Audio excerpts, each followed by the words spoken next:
የጌታን ቃል አካፍላችኋለሁ። ምን እንደማካፍላችሁ ሳስብ ዝም ብሎ ያለውበትን በወቅቱ ያለውበትን ባካፍላችሁ ይሻላል ብዬ ነው ያሰብኩት እና ለረጅም ጊዜ ማሰላሰለው እግዚአብሔር ቃል ክፍል ነው። ግን እኛ በቤተ ክርስቲያን ዛሬ ለማካፍላችሁ እሱን መጽሐፍ ሳይሆን ማካፍላችሁ ግን በቤተ ክርስቲያን መናጠናው የመጽሐፍ ቅዱስ ክፍል የማቴዎስ ወንጌል ነው እና ማቴዎስ ወንጌልን እየተማርን ባለፉት ጥቂት ጊዜያት ወደ ምዕራፍ 24 25 ስለደረስን በአብዛኛው ስንማር የከረምነው ስለ ጌታችን ምጽአት ነው እና ስለ ዓለም ፍጻሜ ነው እና በጣም ብዙ ጊዜ አናስበውም፣ እንረሳዋለን። ትንሽ እናስበውና ከዛ እንረሳዋለን። ግን ጌታ ኢየሱስ ያውም ከመስቀሉ በፊት ማለት ነው በጣም ወሳኝ ርዕሰ ጉዳይ መሆን አለበት። ከመስቀሉ በፊት ኢሚዲየትሊ ከዛ በኋላ ትምህርቶች አላስተማረም። ጌታ ኢየሱስ በማቴዎስ ወንጌል የመጨረሻው ትምህርቱ የምጽአቱ ትምህርት ነበር። ከዛ በኋላ ወደ መስቀሉ ነው የሄደው እና እሱን እያሰብን የከረምንበት ስለሆነ ስለ ጌታ ምጽአት በጣም ብዙ ያሰብንበት ስለሆነ እሱን ሳምራይዝ የሚያደርግ ባጭሩ የሚያቀርብልኝ የመጽሐፍ ቅዱስ ክፍል ሳሰላስል በዚህ ሰሞን ማሰላስለው እና ትንሽ ጊዜም ለማካፈል የሞከርኩት በሮሜ ምዕራፍ 13 ላይ ያለ የመጽሐፍ ቅዱስ ክፍል ነው። እሱን በማንበብ እንድንጀምር ጠይቃችኋለሁ። ሮሜ ምዕራፍ 13 ላይ ሮሜ ምዕራፍ 13 ከቁጥር 11 ጀምሮ እስከ ቁጥር 14 ድረስ ሮሜ ምዕራፍ 13 ከቁጥር 11 እስከ ቁጥር 14 ቁጥር 11 እስከ 14 ድረስ እኔ አንድ ወንድም አለ ብዙ ጊዜ ያው ሁሉ ጊዜ መጽሐፍ ቅዱስ ሳነብ ጉባኤ ስለማስቆም አንተ ትንሽ ሉተራዊ ሳትሆን አትቀርምና ይለኛልና ሳሎን አልቀርም መሰለኝ ቆመን እናነብና ከዛ ጸልየን እንቀመጣለን።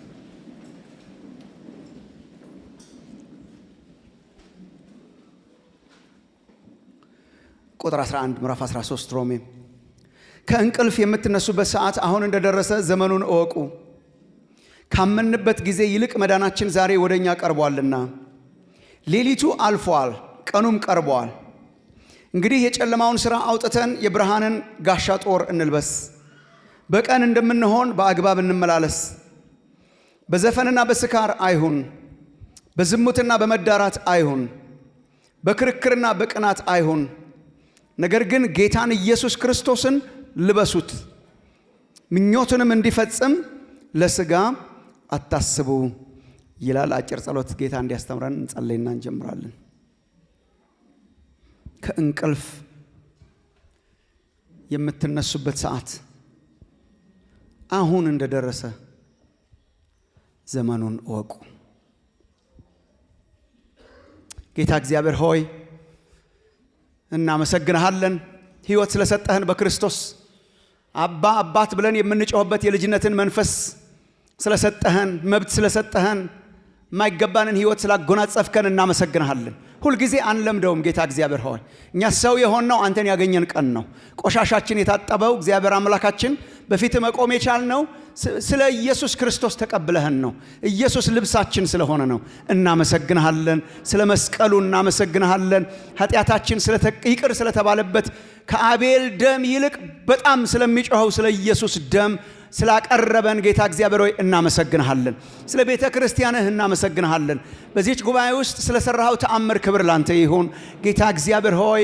ደግሞ ለሕዝብህ ተዋግተህ ጌታ እግዚአብሔር ሆይ ተሟግተህ እንደዚህ በመሰለ ሁኔታ አሻገረህ ዛሬ እንደዚህ ባለ ምቹ ሁኔታ ቃልህን እንድንሰብክ እንድናመልክህ ስለረዳህን ክብር ላንተ ይሁን። ይሄ ጊዜ የተባረከ ይሁንልን። ቅዱስ ቃልህን ቆርሰህ አንተ እንድትሰጠን እጸልያለሁ። በእኔ ውስጥ አልፈ እንድትናገር አንደበቴን፣ ሐሳቤን፣ ልቤን እንድትጠቀምበት ራሴን እሰጥሃለሁ። የሕዝብ ልብ የተከፈተ ይሁን። የምትደነግጠዋን ልብ ስጠን ጌታ ሆይ። ቃልህ ሲነገር እግዚአብሔር አምላክ ሆይ ወደዚህ ወደ ትሁት ሰው እመለከታለሁ ብለሃልና በቃሌ ወደሚንቀጠቀጥ ሰው እመለከታለሁ ብለሃልና እግዚአብሔር ሆይ የምትመለከታት ትሁት ልብ ለእያንዳንዳችን ይሁንልን። ቅዱስ መንፈስ በመካከላችን የሚሰራበት የምትናገርበት ጊዜ ይሁንልን በጌታ በኢየሱስ ክርስቶስ ስም አሜን አሜን።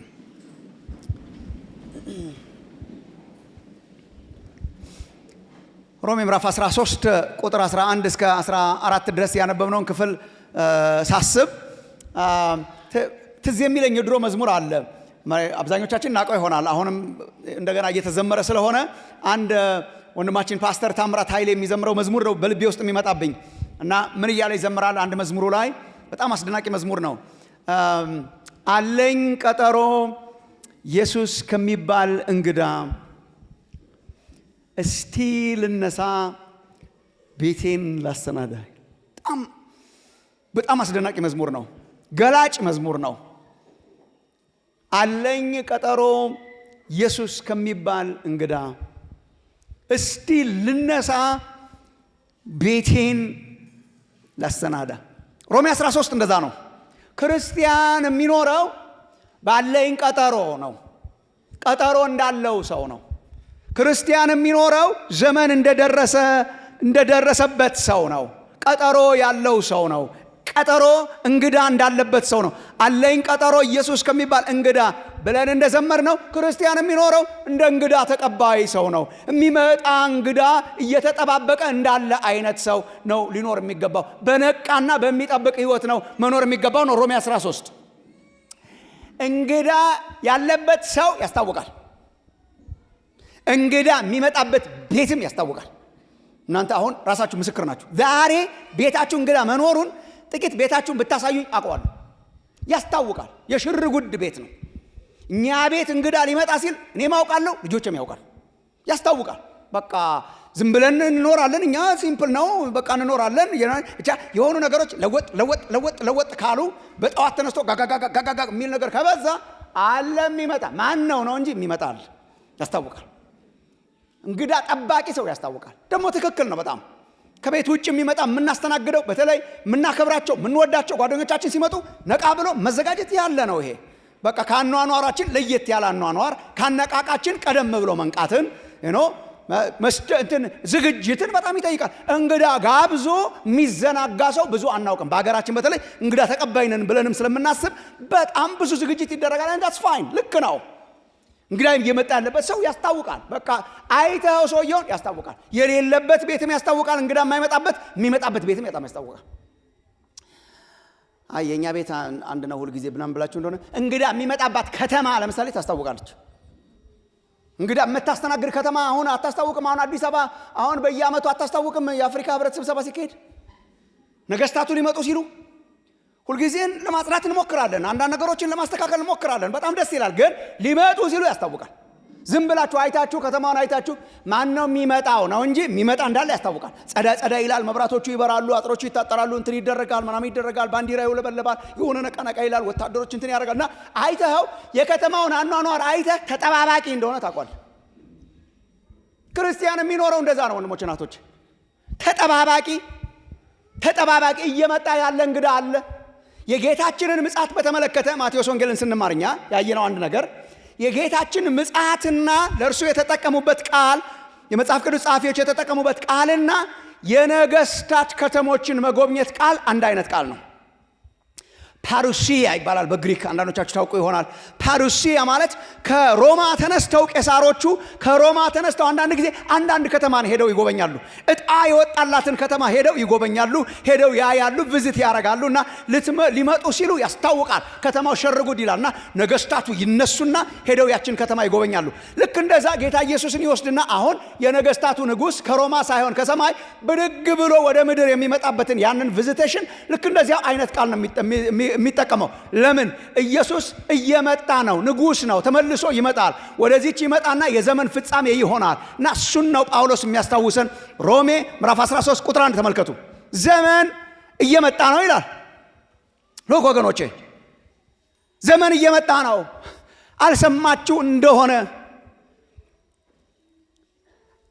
አሁን ከእንቅልፍ የምትነሱበት ዘመን እንደደረሰ ዘመኑን እወቁ። ሰዓት ደርሷል ይላል። ሰዓት ደርሷል። ለምን? እዚህ ነገሮች ለምን?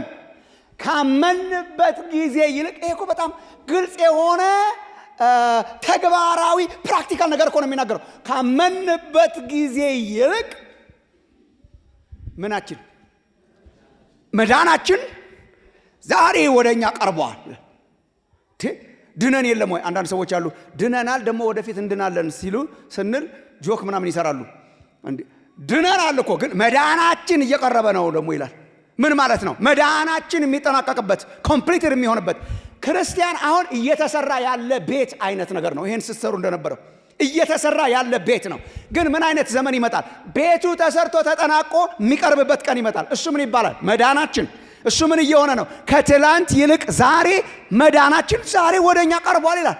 ከትላንት ይልቅ ተጠግተናል ወደ መዳናችን፣ ወደ ፍጻሜው፣ ወደ ኮምፕሊሽን ተጠግተናል ይላል። አስትሩ ክርስቲያን ምን እየሆነ ነው? እየተጠጋ ወዴት?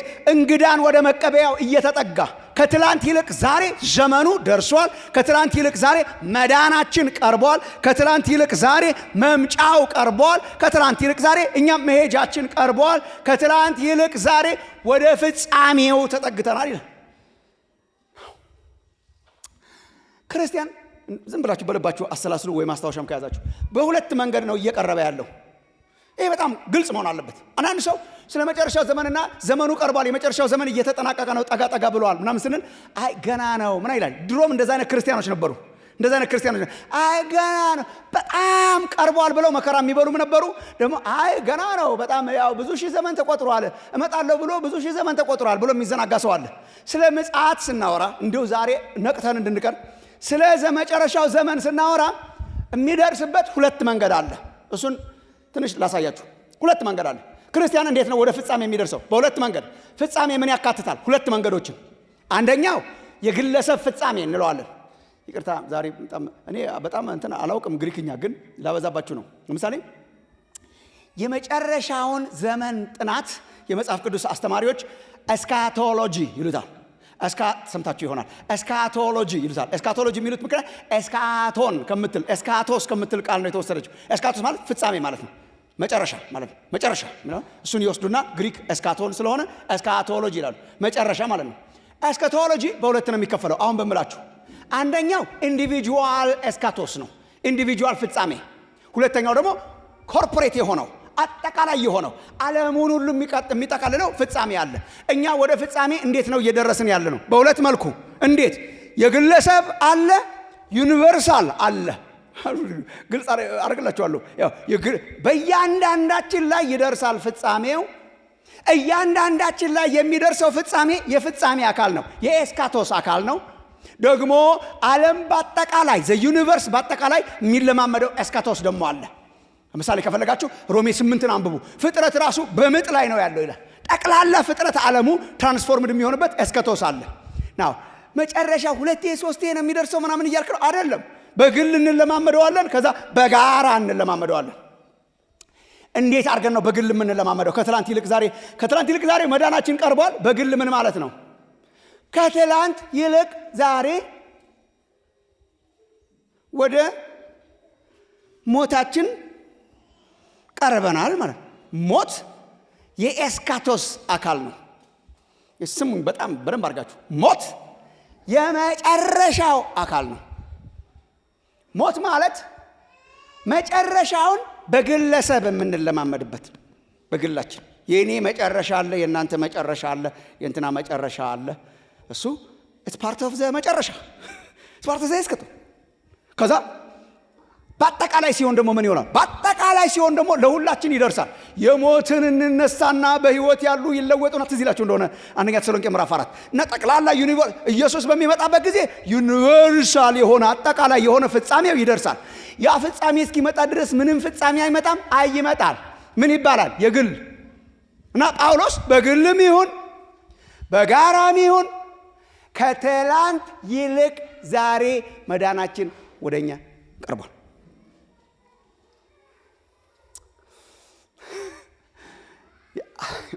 ይቅርታ ዛሬ ልደታችሁ የሆነ ሰዎችን በጣም ይቅርታ ጠይቃለሁ አስቀድሜ። የእውነት አበላሸው እንደሆነ አላውቅም፣ ግን ምናልባት ያሳምረው ይሆናል። ዛሬ አሁን ሰው ልደቱን ሲያከብር ምን እያደረገ ነው? እንደ ቁጭ ብላችሁ አስባችሁት እንደሆነ ሰው ልደቱን ሲያከብር እድሜ ጨመረ ብሎ ነው እያከበረ ያለው ወይስ እድሜ ቀነሰ ነው እያከበረ ያለው? እድሜ ጨመረ ነው። እድሜ እኮ ጨመረ ነው። ልክ ነው። ኢን ዋን ዌይ ጥሩ ነው። ልክ ነው። እድሜ ጨመረ ነው እኮ ኢን ዋን ዌይ እድሜ ጨመረልኝ ነው። ተመስገን ነው። ለዛ ለማመስገን ነው። ዛሬ ከሰዓት በኋላ ፕላን ካላችሁ ጎ አሄድ፣ ኬኩን ቁረሱት፣ መብራቱን አብሩት፣ ምናምን አርብ፣ ሻማው ይለኮስ። ለምን? እድሜ ጨመረልን እግዚአብሔር። ግን ሪሊ እድሜ ጨመረልን ነው ወይ? በሌላ አገላለጽ እኮ ሪሊ እድሜ ቀነሰ ነው። ለምሳሌ 100 ዓመት እንድትኖሩ በቃ ልመድብላችሁ። ሰው መኖር ስለሚፈልግ እዚች ምድር ላይ በቃ 100 ዓመት እንዲኖር የታሰበ ሰው 50ኛ ዓመቱን ዛሬ ሲያከብር እኮ ከትላንት ይልቅ ዛሬ ወደ 100 ተጠጋሁ ነው። በሌላ አገላለጽ ባለፈው ዓመት ልደቴን ሳከብር 51 ቀርቶኝ ነበር ወደ መዳኔ። ዛሬ 50 ቀረኝ ነው። የሚቀጥለው ዓመት 51 ሲሆን አምና 50 ቀርቶኝ ነበር፣ ዘንድሮ 49 ቀረኝ። እሱ እኮ ነው ማይ ፍሬንድስ፣ ፕራክቲካል እኮ ነው። ከትላንት ይልቅ ዛሬ እኮ ወደ ፍጻሜያችን እየገባን ነው። ከትላንት ይልቅ ዛሬ እኮ ወደ ኢየሱስ ምጽአት እየተጠጋን ነው። ለኛ ደስ የሚለው ለክርስቲያኖች ደስ የሚለው ወደ መዳናችን ነው። አይ ላቭ ዚስ ባይ ዘ ዌይ ዘምር ይለኛል። ወደ መዳናችን ይልና እንዲያውም ጳውሎስ ሌላ አገላለጹ ለክርስቲያን ማለት ነው። ጌታ ኢየሱስን ካልተቀበላችሁ ማሰብ ያለባችሁ ለዚህ ነው። ወዴት እየተጠጋችሁ ነው እንጂ እየተጠጋችሁ ነው። በጌታ ኢየሱስ ያመኑ ወደ ምናቸው እየተጠጉ ነው? ተናገሩታ ቶሎ እንድለቃችሁ። ወደ መዳናቸው ፍጻሜ። ይሄ ከኃጢአት ጋር የምንታገለው ህይወት አለ አይደል? አሁን ድነናል፣ ግን ከኃጢአት ጋር የምንታገለው ይገላግለናል። ኢየሱስ ይመጣል፣ ይገላግለናል። የእውነት ከዚህ የሥጋ የኦልድ ኔቸር ትግል ከሆነች ዓለም ይገላግላል፣ ይመጣል። አንድ ወንድም ነበር አሉ መዝሙር የሚመራ ጆክ እንደሆነ ነው የምጠረጥረው፣ ግን ጆክ ካልሆነ መዝሙር የሚመራ ወንድም ነበር አሉ ድሮ። እና በድሮ ጊዜ ትዝ ይላችሁ እንደሆነ መዝሙር ስንዘምር መዝሙር እናስመርጥና 1 2 3 ትዝ ይላችሁ 1 2 3 እያልን ምናዘምረው እና አንድ መዝሙር ተመረጠ። ኢየሱስ ከላይ ሲገለጥልን የሚል መዝሙር ነበር። ትዝ ካላችሁ የኔ ባች ታስታውሳላችሁ። እና ከዛ በላይ ኢየሱስ ከላይ ሲገለጥልን በቅጽበት አይን እንነጠቃለን፣ ስደቱም አልፎ ያለ መከራ እንፈነጫለን በዚያች ተራራ የሚል መዝሙር ነው። ኢየሱስ ከላይ እንደዚህ እንዘምር ነበር ታውቃላችሁ። ኢየሱስ ከላይ ሲገለጥልን በቅጽበት አይን እንለወጣለን፣ ስደቱም አልፎ ያለ መከራ እንፈነጫለን በዚያች ተራራ እያለ ዘምራን። በኋላ አይ ቲንክ ይሄ ወንድም ንግድ ላይ ያለ ወንድም ነው እና ትንሽ አንዳንድ የሀገር ውስጥ ገቢ ነገር በጣም አንተን አድርጎታል። እና አስቆመው ጉባኤውን አስቆመና ወገኖች አስባችሁታል? ኢየሱስ ይመጣ አስባችሁታል? በዚያ እኮ ችግር የለ፣ መከራ የለ፣ ረሃብ የለ፣ ጥም የለ፣ ህመም የለ፣ አገር ውስጥ ገቢ የለ ምናምን እና in one way በቃ የለ። የእውነት የሚያታግል አገር ውስጥ ገቢ እንኳን ያው መክፈል አለባቸው ግብር፣ ግን የእውነት እኮ የለ፣ ይገላግለናል። የእውነት እኮ በጣም ልንኖርላት በጣም የምታስመኝ እኮ የህይወት አይነት አይደለችም። የእውነት እግዚአብሔር ከኛ ጋር ስለሆነ በቸርነቱ አስተኝቶ ስለሚያነቃን ነው እንጂ እግዚአብሔር ከኛ ጋር ስለሆነ ነው እንጂ አለች እኮ ያማረች ከተማ አለች እኮ፣ በጣም የማትነጻጸር ከተማ አለ እኮ፣ ሌላ ህይወት ይገላግለናል። ይመጣና ክብር ለእግዚአብሔር ይሁንና በዚህ ምክንያት መዳናችን ይለዋል እና ከትናንት ይልቅ ዛሬ ወደ መዳናችን ይላል። ከዛ አንዱ የሚያወራው ነገር ሌሊቱ አልፏል ቀኑም ቀርቧል ይላል። አይታችሁታል? ሌሊቱ አልፏል ቀኑም ቀርቧል። በአንዳንድ ትርጉሞች አይታችሁት እንደሆነ ሌሊቱ እያለፈ ቀኑ እየመጣ ነው። ምን አይነት ዘመን ያደርገዋል ይሄ? ወጋገን ነገር። ጠዋት ስትነቁ ጨለማው እያለፈ ፀሐይ ልትወጣ ነገር። አንዳንዴ ጠዋት ስትነቁ ጨለማው ልክ እንደዛ ያደርገዋል። ታውቃለህ? ለካ ይሄ ጨለማ ነው እና ጨለማው እያለፈ ብርሃን እየመጣ። where are we going? ጨለማው እያለፈ ቀን እየመጣ ነው። አንዳንድ ሰው ይሄ ዓለም ቀን ይመስለዋል። ቀን ስለማናውቅ ነው። ይሄ ጨለማ ነው፣ ውሸት ነው። ቀን እየመጣ ነው። አንዳንድ ጊዜ መብራት ቤታችሁ ሲጠፋ ልባላላችሁ። መብራት ቤታችን ማታ ይጠፋል። ማታ ሲጠፋ ሻማዎች እንለኩሳለን። እና እኔ ሰሞኑንም ማቴዎስን ስላስተማርኩኝ ጨረቃና ከዋክብት ይወድቃሉ ይላል እና ይረግፋሉ ይላል። ኢየሱስ ራሱ ሲናገር ማለት ነው። እና አሁን ለምሳሌ ጨለማ ማታ መብራት ሲሄድ ሻማ ምናምን እንለኩሳለን። ጭልም ያለ ነበር አይታይም ነበር። ሻማ እንደዚህ እንለኩስና እራት እንበላለን፣ እንተያያለን። ጨለማ ነበር ግን ይበራል ብትለኝ ይበራል። አሁን እንዴት ነው ይታያል ነው የምለው። መልሱ አይታየኝም የምለው ቅድም ነበር ሻማ ሳይበራ። አሁን ሻማ በራ።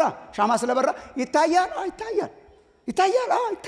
እንትኑ አልጫቃና ቀዩን ምናምን ለይተን እንበላለን። ስለዚህ ይታያል። ኢትስ ፋይን። ከዛ እየበላን ምናምን እያለ ወይ የሆነ ነገር እያደረገን እያለ በድንገት መብራት ይመጣል።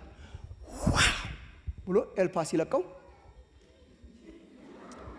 ለቤቲቱ ሻማ ምናምን ስታያት ራሱ ሻማዋ ታስጠልብ። ለካ ቀን የመሰለኝ ቀን አይደለም። ቀን ለካ ይሄ ነው። ወንድሞቼ ናቶቼ፣ ጨረቃና ወደው እኮ አይደለም። ጨረቃና ከዋክብት እኮ ቦታ የሚለቁት ወደው አይደለም። መብራት ይመጣል። ለከተማይቱ የመብራት ብርሃን አያስፈልጋት።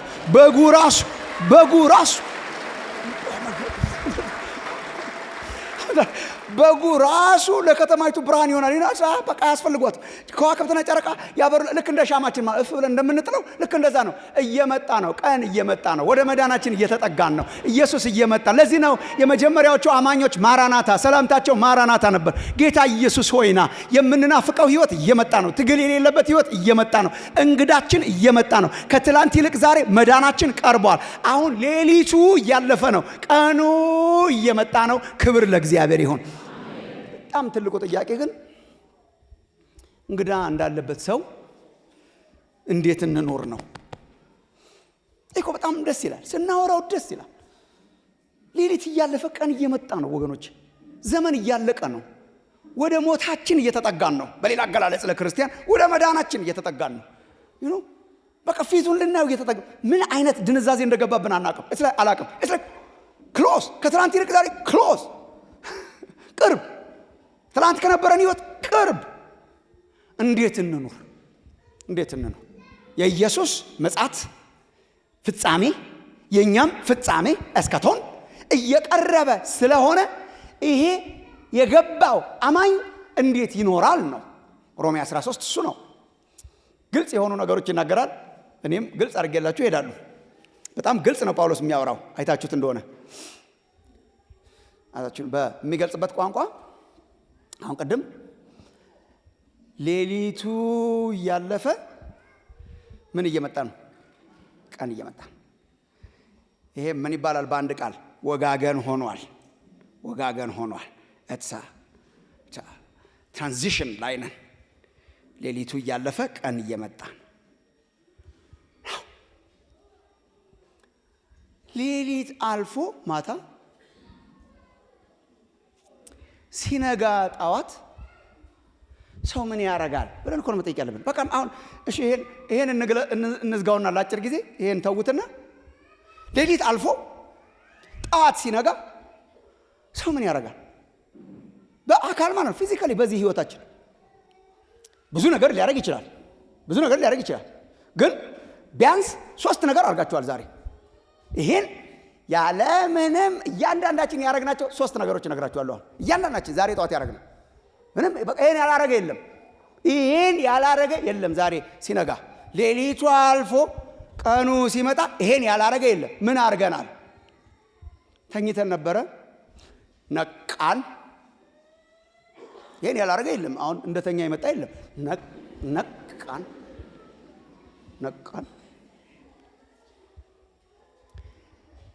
ለሌሊት የለበስናቸው ልብሶች ነበሩ። ብርድ ልብሱ፣ አንሶላው፣ ፒጃማው የሌሊት ናቸው። እነሱን የሌሊት ልብሶች አውልቀን ጣልን። ይሄን ያላረገ የለም። አላይም ብርድ ልብስና ፒጃማ አውልቀን ጣል። እንደዛ ነው ኖርማሊ፣ እንደዛ ነው። ቀን ሲነጋ እኮ እንደዛ ነው። አውልቀን ጣልን። ከዛ ለቀኑ ውሏችን የሚመች ልብስ ለበስን። አሁን በዚህ መሃል ቁርስ የበላለ ቁርስ ያልበላለ ይሄን እነኝን ያላረገ ግን የለም። ምን አረግን? ነቃን፣ አውልቀን ጣልን የሌሊቱን፣ ለቀን ውሏችን የሚመች ለበስን። ሌሊት አልፎ ቀን ሲመጣ ሰው ምን ያረጋል? ይነቃል፣ ያወልቃል፣ ይለብሳል። በቃ ተመልከቱ ጳውሎስ መጽሐፉን። አሁን ወደ መጽሐፉ ኤግዛክትሊ እነኚህ ሶስቱን ነው የሚነግረን። ኤግዛክትሊ እነኚህ ከእንቅልፍ የምትነቁበት ሰዓት ደርሷል። ልክ ልጆቻችንን እንደምንቀሳቀሰው ከእንቅልፍ የምትነሱበት መነሳት ይላል። ከዛስ ሌሊቱ አልፏል፣ ቀኑ ቀርቧል። የሌሊት ልብሳችሁን አውልቁ ይላል። መጣው አሳያችኋለሁ እንዴት እንደሚያርግ።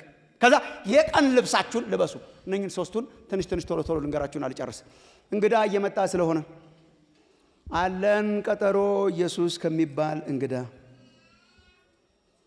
እስቲ ልነሳ ቤቴን ላሰናዳ። እንዴት አድርጌ ነው ማሰናዳው?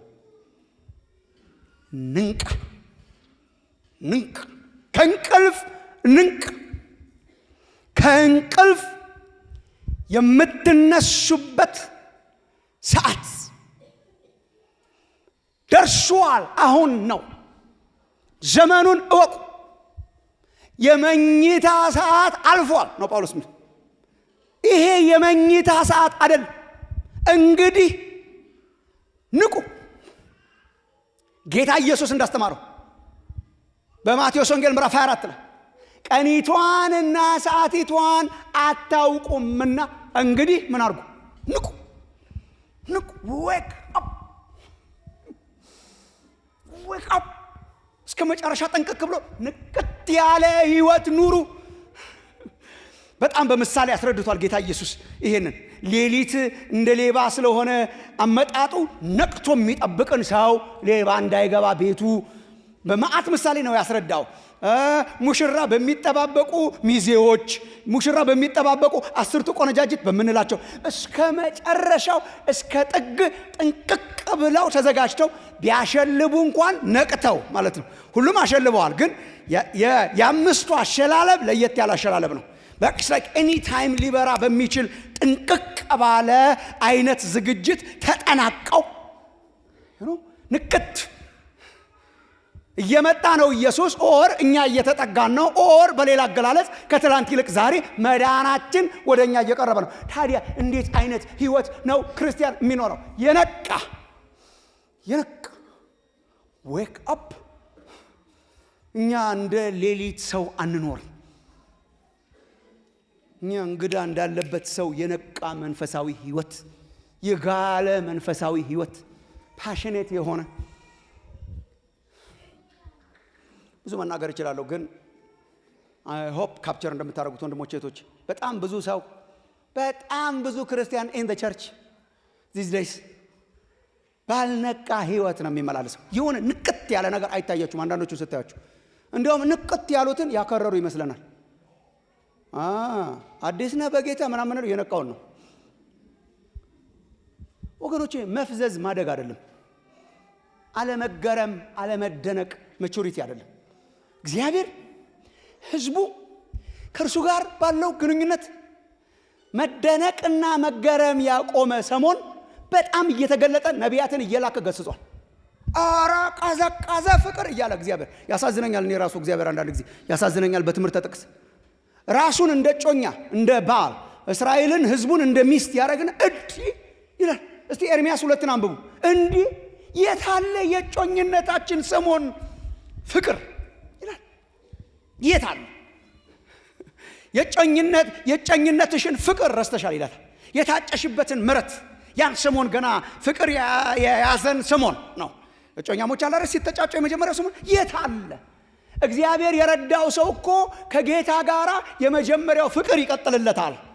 የቀድሞ ፍቅርህን ትተሃል እኮ ነው ኤፌሶንን ያለው በራዕይ ዮሐንስ ምዕራፍ 2 ላይ። የቀድሞ ፍቅር ማለት ምን ማለት ነው? የጮኝነት የመጀመሪያ የተጋጋለችው ጸሎት ብርቅ ነው። መጽሐፍ ቅዱስ ማንበብ ብርቅ ነው። ከወገኖች ጋር ህብረት ማድረግ ደስ ይላል። ስንዘምር ውለን ስንዘምር ብናድር ምንም አንገረምም። ቀስቃሽ አያስፈልገንም። ተነሳ ቁጭ በል ያዘው ልቀቀው የሚል አያስፈልገንም። ፓሽኔት ነን። የጌታ ነገር ያስገርመናል። የመዳናችን ነገር ይደንቀናል። እንደ አሁን አሁን እንደተወለዱ ልጆች የሚቧርቅ ማንነት ውስጣችን ነበረ። እሱን የገደለውን ነገር እግዚአብሔር ከህይወታችሁ ያንሳላችሁ። ኢየሱስ ሁልጊዜ ብርቅ ነው። እግዚአብሔር ሁልጊዜ ብርቅ ነው። መዳናችን ሁልጊዜ ብርቅ ነው። እንዴት እንድንኖር ነው እግዚአብሔር የሚፈልገው? በዚያች በመጀመሪያዋ በጮኝነት በምትቧርቀዋ አይነት ህይወትና ፍቅር መኖር ምን ይባላል? መንቃት ይባላል። ንቁ፣ ነቃ በሉ፣ ነቃ በሉ ወገኖች ፕሊዝ። ሲተጉ የሚያገኛቸው ባሮችን ነው ብፁዓን ናቸው ያለው። ምን ሲያረጉ? ሲተጉ ኢንጌጅ የእግዚአብሔር ነገር ላይ መንፈሳዊ ነገር ላይ። እኛ አሁን ሙጥኝ ብለን የነቃ ነው ለዚህ ዓለም ነገር ነው። ፈዘዝ ያልነው ለእግዚአብሔር ነገር ነው። ሪቨርስ ያርግላችሁ እግዚአብሔር። ቀለል ያለውን ቀለል አድርጎ መያዝ ያርግላችሁ። ይሄ ቀለል ያለ የዓለም ነገር ቀለል ያለ ነው። የ70 ዓመት ነው።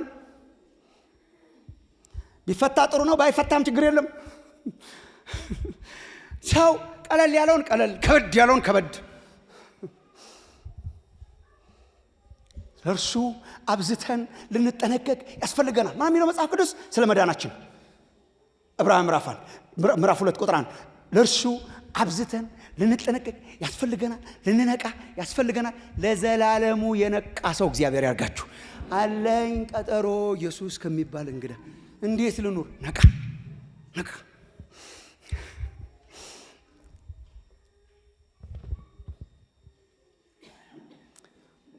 እናንተ አያት ደህና ትሆኑ እንደሆነ አላውቅም። በጣም ብዙ አማኞች እኔን ጨምሮ አሁን የሎዶቅያ ህይወት እያጠቃን ነው። that Laodicean spirit የሎዶቅያ ክርስቲያኖች ራዕይ ዮሐንስ ምዕራፍ 3 ስታነቡ የተገሰጹ ምዕመናን ናቸው። ኢየሱስ ራሱ የገሰጻቸው ምዕመናን እና የገለጠበት አገላለጥ በጣም የሚገርም ነው። አይ ቲንክ የከተማዋ ነገር አፌክት አድርጓቸዋል ምዕመናኑን። ብዙ ጊዜ ተናግሬያለሁ። እኔ ሎዶቅያ ሁለት የታወቁ ከተሞች አካባቢ ነው ያለችው። አንደኛው ከተማ ቆላሲያስ ናት። ቆላሲያስ ይቺ ደብዳቤ የተጻፈላት ማለት ነው። የቆላሲያስ መልእክት። ቆላሲያስ ቅርብ ናት ለሎዶቅያ፣ በጣም ቅርብ ናት። ለዚህ ነው አንዳቸው ጋር የተነበበው ደብዳቤ ሌላቸው ጋር እንዲነበብ ጳውሎስ የሚያዘው እና የቅርብ ከተማ ናት። ከዛ ደግሞ ቆላሲያስ ላይ የተጠቀሰች ሌላ ከተማ አለች። ቆላሲያስ ወደ ምዕራፍ 4 አይ ቲንክ ኢያራ የምትባል ከተማ ኢያራም አለች። በጣም ቅርብ ለቅርብ ናቸው። ኢያራ አለች፣ ሎዶቅያ፣ ቆላሲያስ አሉ። ሁለቱ ከተሞች አጠገቧ ያሉት ከተሞች በውሃ ነው የሚታወቁት። የውሃ ሀብታቸው ከፍ ያለ ነው። ቆላሲያስ አሁን በጣም ፍሬሽ ቀዝቃዛ ውሃ የሚገኝባት ከተማ ናት። ፍሬሽ ማለት የመጠጥ ውሃ የሚገኘው እዛች ከተማ ነው እና አካባቢው የመጠጥ ውሃ የሚቀዳው ቆላሲያስ ነው ማለት ፍሬሽ ነው። ውሃዋ ቀዝቃዛ ነው ሁሉ ጊዜ እና በጣም ብዙ የአካባቢው ሰው ለመጠጥ የሚጠቀመው ከዛች ነው። አጠገቧ ያለችው ደግሞ ኢያራ የምትባለው ከተማ ደግሞ የፍል ውሃ ከተማ ናት። ፍል ውሃ አለ። ፍል ውሃ ይሄ ስፓ ምናምን የምናደርግበት ማለት ነው እና ፍል ውሃ በጣም ብዙ ሰው ይጎርፋል ወደዛችም። ይጠቅማል። በጣም ጠቃሚ ውሃ ነው እና ሰዎች ለጤና ለስፓ ለምናምን ለጤንነት ምናምን ይሄዳሉ ፍል ውሃ ለማግኘት። ፍል ውሃ አለ አጠገቧ፣ ቀዝቃዛ ውሃ አለ አጠገቧ። ሁለቱም ይጠቅማሉ።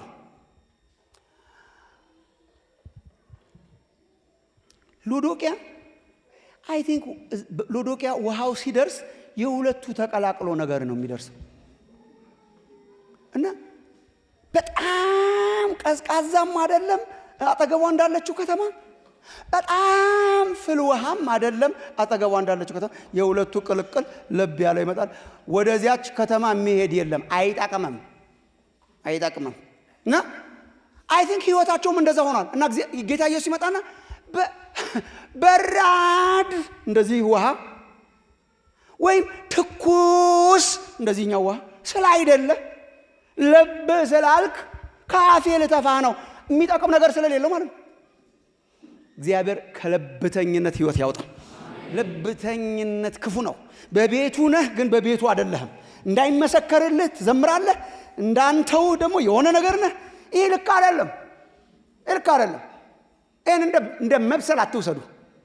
ይሄን እንደ መብሰል አትውሰዱ። መለመንን እንደ መብሰል አትውሰዱ። መረጋጋትን እንደ መብሰል ኢየሱስ ሁሉ ጊዜ ብርቅ ይሁንባችሁ። በቃ ወርቅና ብርቃችን ኢየሱስ ነው። የእግዚአብሔር መንግስት እንደዚያ ናት። ተቆፍሮ እንደተገኘ እንቁ ናት። ታስደንቃለች፣ ታስገርማለች። ከደስታ ብዛት የተነሳ ብዙ ነገር ታሸጣለች።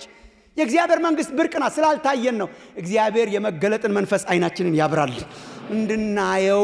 ብናየው ነቅተን የምንከተለው፣ ነቅተው የሚከተሉ፣ ነቅተው የሚያገለግሉ፣ ነቅተው ህብረት የሚያረጉ፣ ነቅተው ባይብል ስተዲ የሚሄዱ፣ ነቅተው የሚመሰክሩ፣ ነቅተው የሚዘምሩ፣ ነቅተው ጌታ ኢየሱስን የሚከተሉ፣ ክርር ያረጉ፣ ጠበቅ ያረጉ፣ ሰዓት የደረሰባቸው፣ እንግዳ የመጣባቸው፣ እንግዳ ጋብዘው የማይተኙ፣ እንግዳ የመጣባቸው እንዳለ ሰው ነቃ ነቃ ያሉ ስፒሪቹዋሊ ቫይብራንት የሆኑ ሰዎች እግዚአብሔር ያርገን። ሁለተኛ የሚለንን ተመልከቱ። ራሱ ጳውሎስ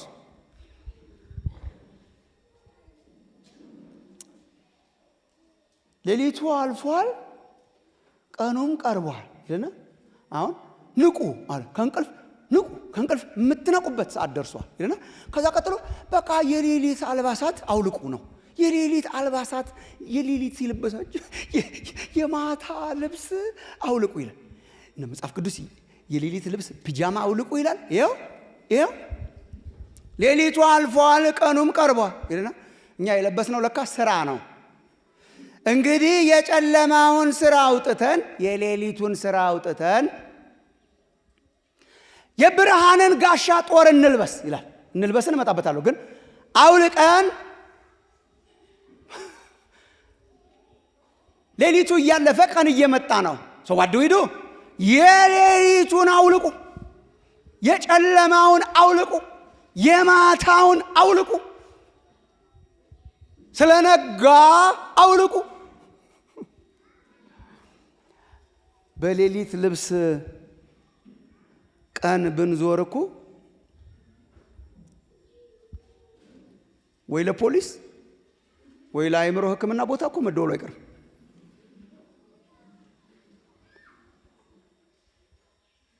በሌሊት ልብስ ከነ ብርድ ልብስ ከነ ፒጃማ ጠዋት ተነስታችሁ ስራ ብትገቡ ይሄ እኮ ኖርማል አይደለም። መስሪያ ቤታችሁስ ምን ይላል? በሌሊት ልብስ ከነ ብርድ ልብስ ከነ ፒጃማ ዛሬ የምትሄዱበት ሰርግ ብትሄዱ ከሰዓት በኋላ ወይ የምስጋና ፕሮግራም ሰውስ ምን ይላል? አፕሮፕሪየት አይደለም።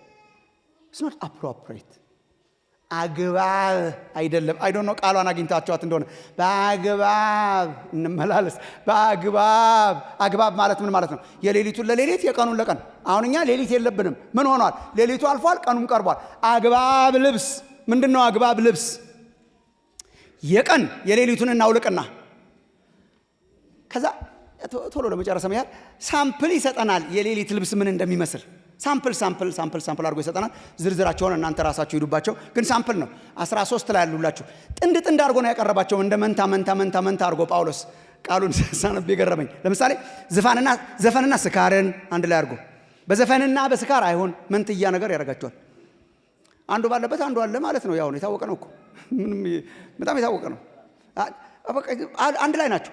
ድድም እያለ ነው ሰው የሚጠጣው እና በጣም ድድም የሚያደርጉት በጣም እንዲጠጣ ነው ሰው። ጥንትም ዛሬም ያው ነው። በቃ ከሁለቱ አንዱ በጣም በአማራን ቁጥር ሁለቱን ነው የምናገኛቸው። አንድ መንታ ነገር ናቸው። ዘፈንና ስካር አይሁን፣ ዝሙትና መዳራት አይሁን። ዝሙት የለየለት የምንወድቀው ምንተኛው ሲሆን፣ መዳራቱ ደግሞ ነካነካ ይሄ በአይንና በስሜትና በምናም የምንዳራው እሱ መንታ ናቸው። አንዱ ካለ አንዱ አለ። ዳር ያለ ሰውዬ መግባቱ አይቀርም። ዳር ያለ ሰው አንዳንድ ነገር አያለው፣ አንዳንድ ቪዲዮዎች አያለው፣ አንዳንድ እንትና ያለው ዝም ብሎ ትንሽ ነካ ባረግስ ምናምን የሚለው መግባቱ አይቀርም። መዳራትና ዝሙት አንድ ላይ መንታ ነገር ናቸው። አጠገብ ናቸው። ጎረቤት ናቸው። ጎረቤት ባይ ምን ሆናለሁ አይባልም። በቃ መግባቱ አይቀርም። ይገርማል። የሌሊት ልብሶች ዘፈንና ስካር፣ ዝሙት፣ መዳራት፣ ክርክርና ቅናት። ጎረቤት ክርክር የሚለው ይሄ ዝም ብሎ መጽሐፍ ቅዱስ እንትን ሆነን ዲቤት የምናደርገው ሳይሆን ጥላቻ፣ ጭቅጭቅ፣ በቃ መለያየት የሚወዱ ሰዎች አሉ። በጣም መለያየት፣ መጨቃጨቅ፣ መጣላት፣ መነጫነጭ ከጧት እስከ ማታ። ዛሬ ደግሞ ማንን ልጣላ አይነት እንትን የሚያደርጋቸው ሰዎች አሉ። ጠብ ያለሽ በምናምን በዳቦ ምናምን እንደሚባል ስለዚህ ለመጣላት በጣም ቅርብ የሆኑ ሰዎች አሉ። ትህትና፣ ዝቅ ማለት፣ ማፍቀር ምናምን ሳይሆን መውደድ፣ ሰውን መርዳት ሳይሆን በጣም በቃ ሁል ጊዜ ጭቅጭቅ፣ ሁል ጊዜ ጥላቻ፣ ሁል ጊዜ ምናምን ሰፈርም አካባቢ ቸርችም አካባቢ ትምህርት ቤትም አካባቢ ምናምን ካያቸዋቸው ጠብ ካለ ቆም ነገር የሚሉ ማለት ጭቅጭቅ፣ ክርክር ምናምን ማን ነው እሺ የሚቀጥለው ማን አይነት ነገር የሚያደርጋቸው ሰዎች አሉ። አሁን ዝም ብሎ አንዳንድ ጊዜ በሶሻል ሚዲያ ምናምንም ስታዩ በቃ ስለዚህ የሚቀጥለውም ደግሞ ማን ነው ምናምን ብለው እጃቸውን ሰበርትን ምን አይነት እብደት ነው ምናምን እንዳለው ነው። አንዳንድ ጊዜ ክርክር አለ። ከዛ አጠገቡ መንትያው ቅናት ነው። አይታችሁታል? አንዳንድ ጊዜ መጽሐፍ ቅዱስ ቀስ እያልን ብናነብ እንዴት ጥሩ ነው። ቀስ ብሎ ማንበብ እኮ ጥሩ ነው። ጭቅጭቅ አለ፣ ጥላቻ አለ፣ ግን ምንጩ አብሮ አለ። በአብዛኛው ምንጩ ቅናት ነው። እና ቅናትና ጥል ጎረቤት ናቸው። እንደው ዝም ብሎ ያለ ምክንያቱን አላውቅም ይህን ሰውዬ ተጣላው ይለኛል የሚል ውስጣችሁ ካለ ቅናት መኖሯን አለመኖሯን ቸክ አድርጉ። ምንም አላረገኝ፣ ምንም አልሰራኝ፣ አፍንጫዬን አልመታኝ፣ ግን ሳየው ያረገኛል። ቼክ አድርጉ፣ ፈትሹ ይላል እኮ ራሳችሁ። ቅናት ምንድን ናት? ቅናት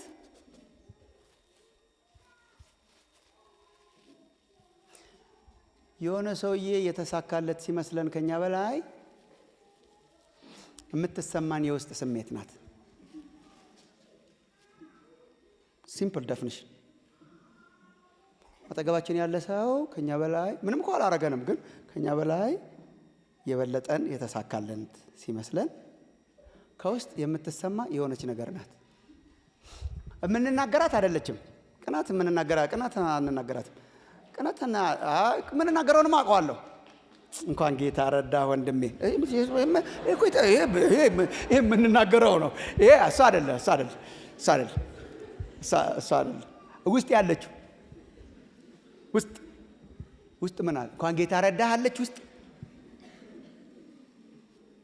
እኔ ምን አይነት ሰው ተፈጥሮ እግዚአብሔር ካረዳን እኮ ተፈጥሯችን በጣም ከባድ ነው በእውነት። በመንፈስ ቅዱስ እንድናሸንፈው ይርዳል። እኔ አሁን አንዳንድ ሰው ምንም አላረገንም እኮ ስለበለጠን ብቻ ነው። ምንም እኮ አላረገንም ምንም። አሁን አንዳንድ ጊዜ ራሳችሁን ልብ ብላችሁ እንደሆነ እንጃ መኪና የምትነዱ ሰዎች በራሳችሁ አሁን መኪና ስንነዳ ጎዳናው ላይ አንዳንድ ጊዜ ባዶ ሆኖ ማለት ነው፣ ጎዳናው ባዶ ሆኖ እንነዳለን። እኛ ብቻችንን ያለን ሰላማዊ ሆነን ነው የምንነዳው። መዝሙር እየሰማን ነው፣ የምንቸኩልበት ነገር የለም። 60 ኪሎ ሜትር በሰዓት ነው የምናሽከረክረው። ከሰላም ምንም በቃ 60 ነው የምንሄደው። የተመጠነ ነው፣ ደስ የሚል ነው። በቶሎ ድረስ ያለኝ የለም። it's fine ተረጋግጬ እንደዚህ አይነት ታይም ያጋጥማችሁ እንደሆነ አንዳንድ ጊዜ ሳናስበው ባጠገባችን ብሎ ይሄዳል መኪና በከፍተኛ ፍጥነት እና የሆነ ነገር ይቀሰቀሳል ውስጣችን። እኛም ራሳችን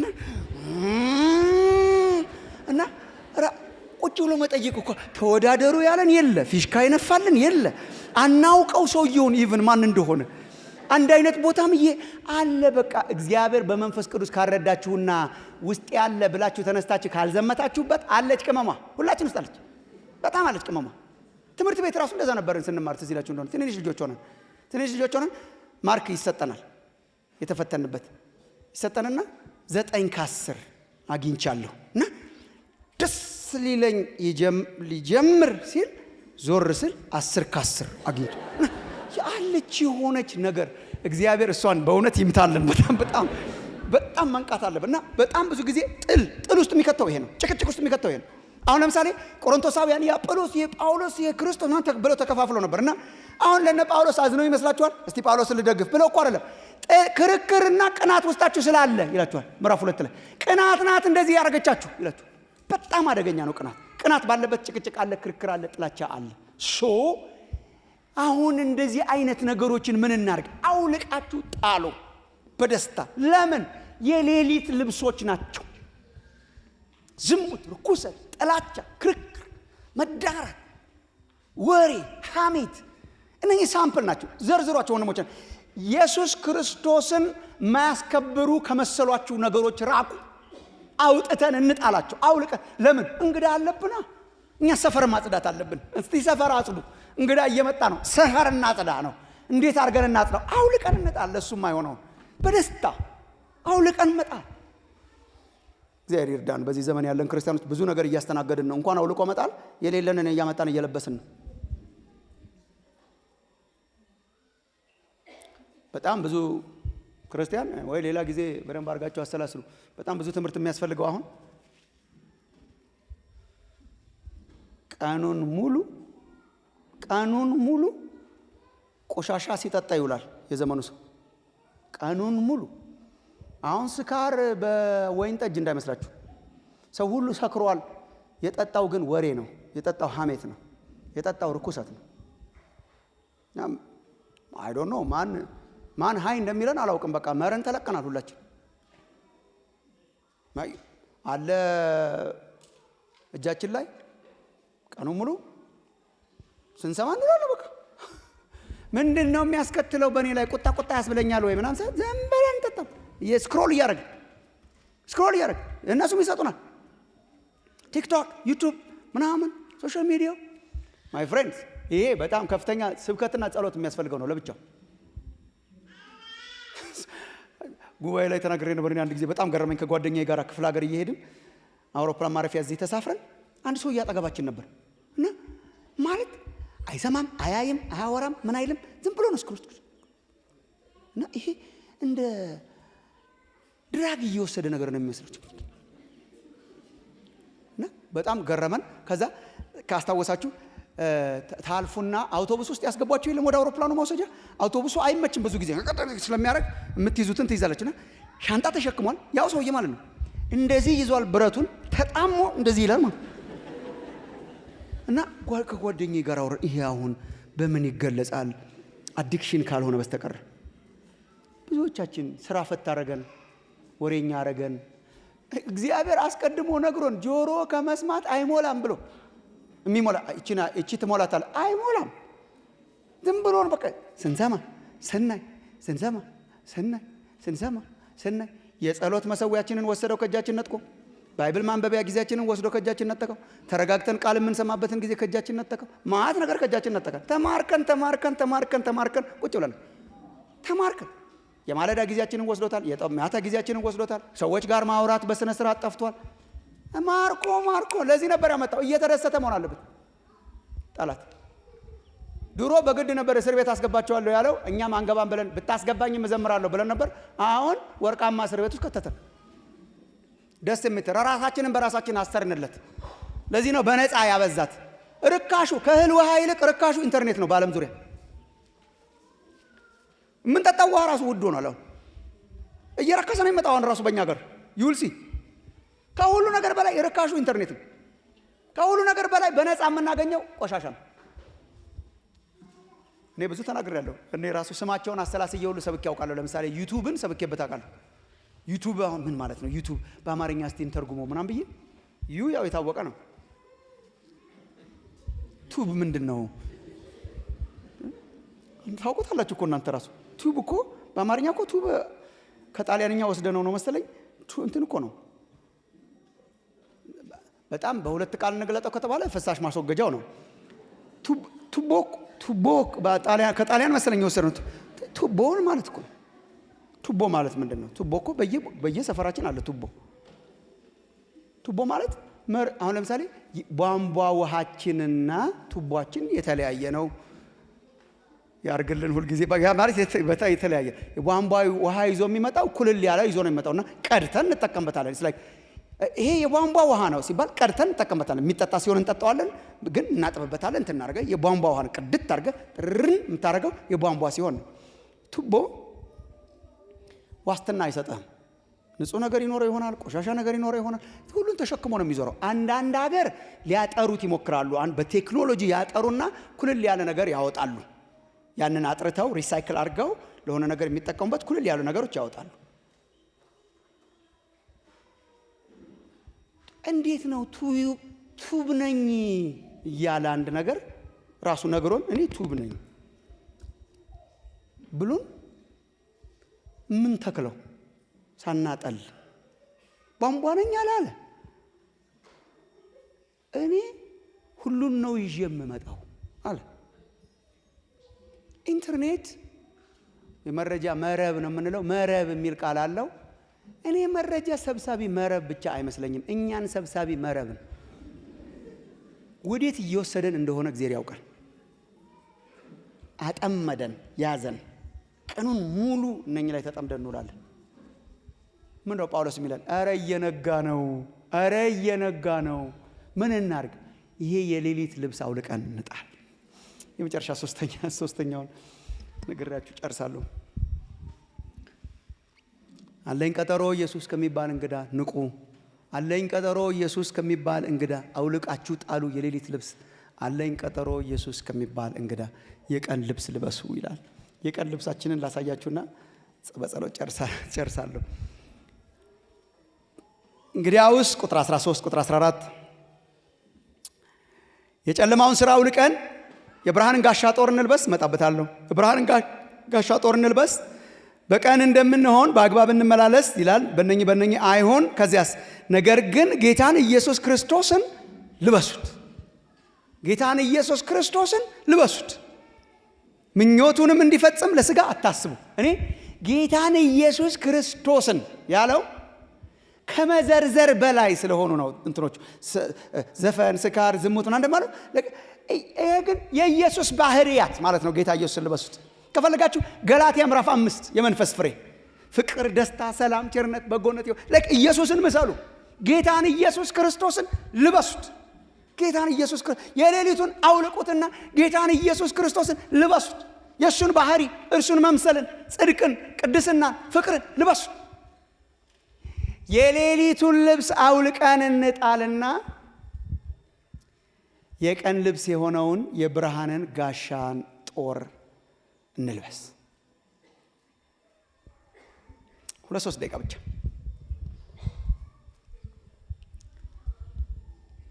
የሌሊቱን ልብስ አውልቀን እንጣልና የሥጋ ሥራ የቀን ልብሳችንን እንልበስ። የቀን ልብሳችን ምንድን ነው? ጌታን ኢየሱስ ክርስቶስን ልበሱት። በሌላ አገላለጽ ይልና የብርሃንን ጋሻ ጦር። ስሙኝ ወገኖች፣ የብርሃንን ምን በሉታ? የብርሃንን ጋሻና ጦር መልበስ። ሰው ጠዋት ተነስቶ ሲለብስ እንዴት ይለብሳል? ልብስ እንዴት ነው የሚመረጠው? ልብስ የሚመረጠው እናንተ መልሱን እስከምትሰጡኝ ድረስ አልጠብቅም። ልብስ የሚመረጠው እንደ ቀኑ ውሏችን ነው። የቀኑ አዋዋላችን ጠዋት አለባበሳችንን ይወስናል። ሰው ዝም ብሎ አይለብስም። ቀን የት ነው የምውለው ብሎ ይለብሳል። ለምሳሌ ዛሬ ቸርች ነው የምሄደው ብላችሁ ለበሳችሁ። ለዛ ነው የዘነጣችሁት። ቸርች ነው የምሄደው። ኦር ከሰዓት በኋላ ሽርሽር ነው የምሄደው። ሽርሽር ደግሞ ይሄን እናውለቅና ሸራ ጫማና ምናምን። ሰርግ ነው የምሄደው። ሰርግ ይወስነዋል። እንትን ነው የምውለው። ውሏችን ልብሳችንን ይወስናል። አሁን የዚህን ሰው የአለባበስ አይታችሁ ውሎው ምን እንደሆነ መንገር ያስቸግራል። አሁን ምን አለ? ኢየሱስ ክርስቶስን ልበሱ፣ የቀን የብርሃን ጋሻና ጦራችሁን ያዙ አለ። የክርስቲያን የዕለቱ ውሎ ምን ይመስላችሁ? ጋሻና ጦር ልበሱ ካለ ዝም አላችሁ። አውቃችሁ ያልጠበቃችሁት ልብስ ነው ማለት ነው። ውሎው ምን ይመስላችሁ? በሉታ ጋሻ ጦር ልበሱ ካለ የት ዋሉ እያለን ነው። ዝም አላችሁ። አውቃችሁ ነው። እኔ ነቅቼባችኋለሁ። ውሎው ምንድነው? የዚህ ሰውዬ ጦር ሜዳ ጦርነት ነው። ለዚህ እኮ ነው ሰይጣን ያስተኛል። የክርስቲያን ውሎ ምንድነው? ጦርነት ነው። ጦርነት ነው። ጦርነት ከማን ጋር? ከዲያብሎስና ከሰራዊቱ ጋር። ጦርነት ከማን ጋር? ከስጋ ስራዎች ጋር። ለዚህ እኮ ነው ሲሪየስ መሆን ያለብን። ኤፌሶን ምዕራፍ 6 አንብቡ። ጋሻ መከላከያ ነው። ጦር ማጥቂያ ነው። ነቅቶ ላይክ ስራ ሲሄድ እንደፈለኩ ቸርች ስመጣ ዲያብሎስን ዋጋለሁ ሳይሆን ቀኑ ውሎ የነቃ ዲያብሎስ ላይ የነቃ ስራው ላይ የነቃ የሚታገል ከራስ ካሮጌ ባህሪ ጋር የሚታገል ከዲያብሎስ ጋር የሚታገል ጋሻና ጦሩን የያዘ ለጦርነት የታጠቀ ለሰልፍ የወጣ እንደ ኤፍሬም ልጆች ለሰልፍ ወጥቶ ቀስትን ይዞ ለሰልፍ ወጥተው ቀስትን ይዘው ግን መዋጋት እንዳቃታቸው ሳይሆን ቀስትን ሰልፍን ይዞ የሚዋጋ ሚሊታንት የሆነውን መንፈስ እግዚአብሔር ያድስላችሁ። አሜን። ከትላንት ይልቅ ዛሬ መዳናችን ቀርቧል። ሌሊቱ እያለፈ ቀን እየመጣ ነው። እንዴት ነው የምንኖረው? ነቃ ያለ ህይወት ነቃ ብላችሁ ያስቀራችሁ እግዚአብሔር በጣም እኛ መንቃት እንፈልጋለን ግን አይዶ ነው መነቃ ብሎ አሁን ብዙ ጊዜ መነቃቃት ነው የምንወደው እኛ። መነቃቃት ጥሩ ነው ግን መነቃቃት አንቅቶ ሲያስቀር ነው በጣም ጥሩ እንጂ ከዛ እንነቃቃና ከዛ ደግሞ ተኝተን ለሌላ መነቃቂያ ሳይሆን ልክ መነቃቂያው አንቅቶን ሰንብቶ ትንሽ ፈዘዝ ስንል ደግሞ እንደገና ነው እንጂ እስ ላይክ አንቅቶ የሚያስቀር ነገር አክቲቭሊ ሆነ አክቲቭ ኤንጌጅመንት አገልግሎት ላይ ምስክርነት ላይ ምናምን የሌሊት ልብሶችን እግዚአብሔር የሌለባቸው ነገሮች አውልቆ መጣል ያርግላችሁ። የብርሃንን ጋሻ ጦር ለብሰን ኢየሱስ ክርስቶስ ሲመጣ ፊት ለፊት ከሚያዩት መካከል ያርግላችሁ። አጭር ጸሎት ልጸልይ።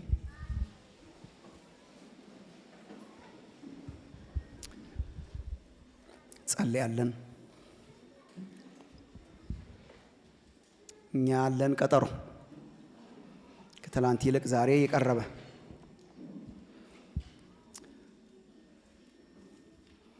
ወገኖቼ ከሚለመን ህይወት ወጥተን የነቃ ህይወት ውስጥ እንግባ። አጭር ጸሎት ጸልያለሁ። ጌታ እግዚአብሔር ሆይ እነኚህን ቃላት ሰጥተህናል። የተናገርከን አንተ ነህ በመንፈስ ቅዱስ በቃለ ስልጣን። እባክህ ህይወታችንን ትራንስፎርም እንዲያደርግልን እንጸልያለን። ጌታ ሆይ ሰምቶ እንደገና እስከምንሰማ ድረስ ጌታ እግዚአብሔር ሆይ ተዘናግቶ መኖር ሳይሆን ሰምቶ መቅረት አርግልን። እባክህ ጌታ ሰምቶ መንቃት አርግልን። ሰምቶ መቀስቀስ አርግልን።